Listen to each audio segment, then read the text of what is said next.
సిద్ధేశ్వర స్వాముల వారు ఈయన సిద్ధేశ్వర స్వాముల వారు 4వ కుమారుడు పెద్దపేరయ్య స్వామి వారు.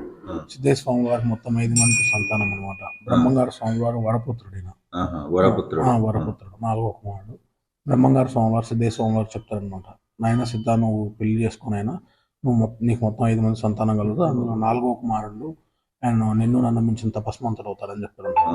బ్రహ్మంగారు స్వాముల వారు వచ్చేసి 12 సంవత్సరాలు తపస్సు చేసిండు. సిద్ధేశ్వర స్వాముల వారు కూడా 12 సంవత్సరాలే తపస్సు చేసిండు. పెద్దపేరయ్య స్వాముల వారు ఇద్దరిని మించి 24 సంవత్సరాలు తపస్సు చేసిండు అనమాట.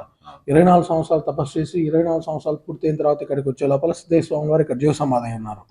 జీవ సమాధి అంటే సిద్ధేశ్వర స్వాముల వారిని పెద్దపేరయ్య స్వాముల వారు అడుగుతారు తండ్రి గారు బ్రహ్మంగారు స్వాముల వారు చెప్పినట్టు తొలి పూజ నాకే కదా అంటే, ఇక్కడున్న సిద్ధేశ్వర స్వాముల వారి సమాధి పక్కకి జరిగిపోతుంది అనమాట. ఇక్కడున్న సిద్ధేశ్వర స్వాముల వారి సమాధి పక్కకి జరిగిపోయిన తర్వాత ఇక్కడ పెద్దపేరయ్య స్వాముల వారు ఇక్కడ జీవ సమాధి అవుతారు. ఈయనకు వచ్చేసి ఉగాది బాగా జరుగుతుంది. ఉగాది రోజు ఈయన జీవ సమాధి అయ్యారు. సిద్ధేశ్వర స్వాముల వారికి వచ్చేసి పుష్యశుద్ధ సప్తమి.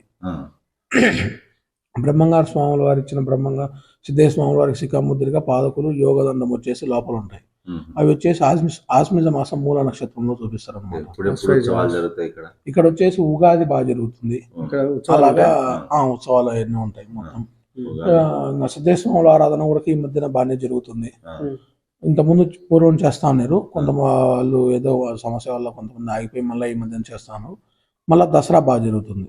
దసరా ఎందుకు బ్రహ్మంగారు స్వాముల వారు ఇచ్చిన పాదకులు యోగదండము శిఖాముద్రిక అవన్నీ వచ్చేసి ఆ రోజు తీస్తారు. దసరా రోజు తీస్తారు.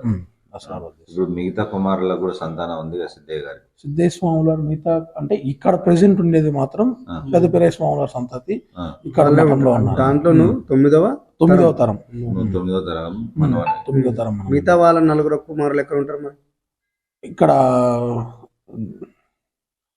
కొంతమంది రెడ్డి కోటాల ఒకటి ఉంది, కొంతమంది వచ్చేసి పెద్దపేరయ్య స్వాముల వారు జీవసమాధి తపస్సు చేసిన కొండ దగ్గర. ఎప్పుడైనా వాళ్ళు ఇక్కడ వచ్చారా? వస్తారు, అందరం బంధువులే చిన్న పెద్ద వస్తారా? మరి వాళ్ళు వచ్చి మేము కూడా ఇలా చేస్తామని అంటారు? అట్లేమో వాళ్ళకి అక్కడ ఉంది కదా గుడి, ఇక్కడ ఇది సెపరేట్. ఇప్పుడు సిద్ధయ్యకు సంబంధించిన జ్ఞాపకాలు ఏమన్నా ఏం లేవు. బయట వచ్చేసి సిద్ధేశ్వర స్వాముల వారి భార్య పెద్దపేరయ్య స్వాముల వారి భార్య సమాధులు బయట ఉన్నాయి. సిద్ధయ్య ఎన్ని సంవత్సరాల వయసులో వివాహం చేసుకున్నారు? అంత ఐడియా లేదు. 12 సంవత్సరాలు ఆయన దగ్గర బ్రహ్మంగారి దగ్గర 12 సంవత్సరాలు శిశరీకం చేసిండు కదా. ఏ వయసులో చేసుకోవచ్చు? 20-30 ఏళ్ళకి చేసుకోవచ్చా? 12 సంవత్సరాలు స్వామి దగ్గర, 12 సంవత్సరాలకు అక్కడికి వెళ్ళిపోయాను. 24 అంటే అయిండొచ్చు, ఒక 25కు 26కు వెళ్ళొచ్చు పెళ్ళి. Thank you sir. కలగంటినో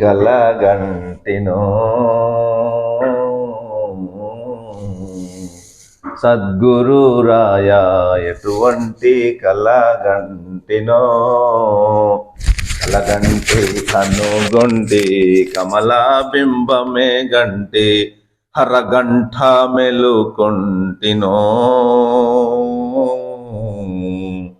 సద్గురు రాయ ఎటువంటి కలగంటినో,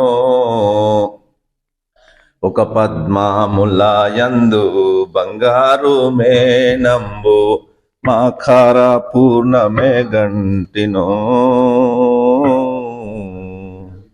సద్గురు రాయ ఎటువంటి కలగంటినో.